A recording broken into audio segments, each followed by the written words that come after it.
స్తోత్రం నాయన. హల్లెలూయా. దేవుడు చేసిన కార్యములు విశ్వాసి కలిగిన లక్షణాలు. దేవుడు చేసిన కార్యాలు ఎన్ని అని చెప్పలేవు. దేవునికి స్తోత్రం.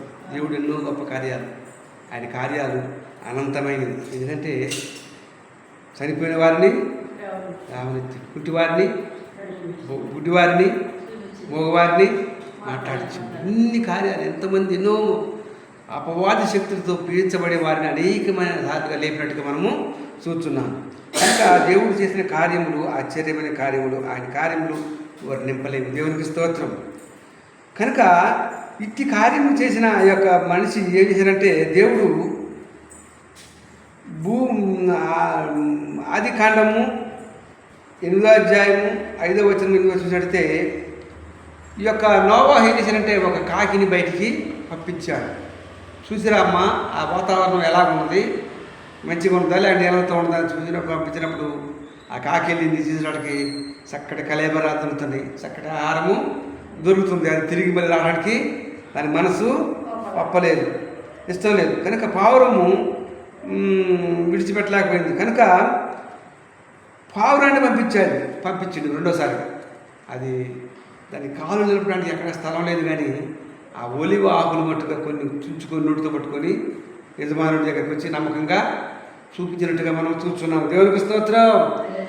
ఈ లోకంలో దేవుడు ఏ పని అయితే అప్పగించాడో ఆ పని నమ్మకంగా చెయ్యాలి, అప్పగించే వారిగా ఉండాలి. అంతేగాని దేవుడు అప్పగించే పని వదిలిపెట్టి పక్క పని చేయకూడదు. దేవునికి స్తోత్రం ఉన్నట్టుగా మనము చూస్తున్నాం. పావురము నిష్కలంకము లేనిది, కపటము లేనిది.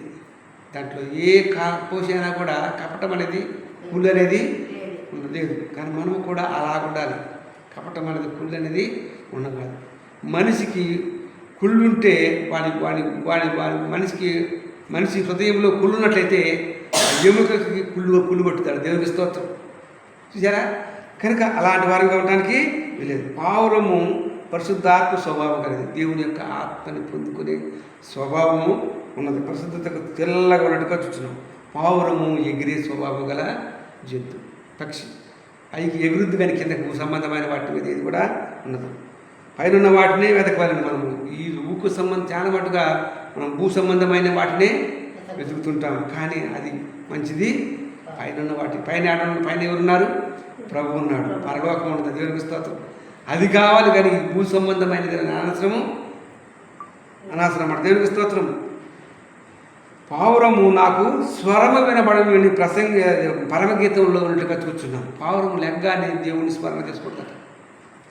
పావుగంట సేపు, అరగంట సేపు దేవుని స్మరణ చేసిన తర్వాతనే అది బయటికి ఆహారానికి వెళుతుంది. పావురము బలికి ఇష్టపడుతుంది. అది సమర్పణ కలిగిన జంతువు. ప్రాణానికి ఇచ్చడికనేది వెనకడుగు వేసేది కాదు. నీ దృష్టి ఎలాగున్నది? పావురం బలి ఉన్నదా? కాకి బలి ఉన్నదా? ఈ రాత్రికాల సమయంలో దేవుడు అడుగుతున్నాడు. కాకి బలి ఉంటే ఒకవేళ నీ యొక్క స్వభావాన్ని మార్చుకొని కాకి వలె కాకుండా, నల్లగా వండుకోకుండా పావురం వలె పరిశుద్ధంగా జీవించినట్లయితే దేవుడి మీరు ఎన్నో పొందుకుంటాం. కలిసి కొద్ది మాటలు దేవుడు దీవించుగాక.